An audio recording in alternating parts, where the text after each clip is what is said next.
Ryan Seacrest's house is ridiculously overpriced. $85 million.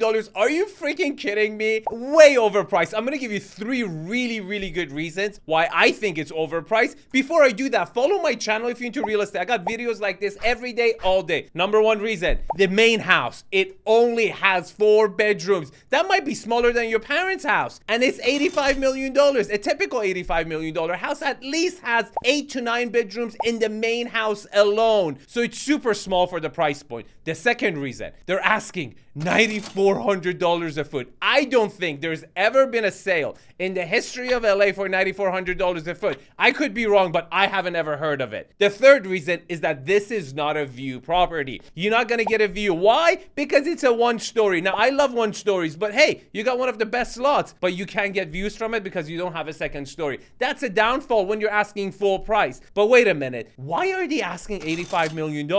In my next video, I cover 4 really good reasons why they think they can get a number close to $85 million. Follow my channel for the second video.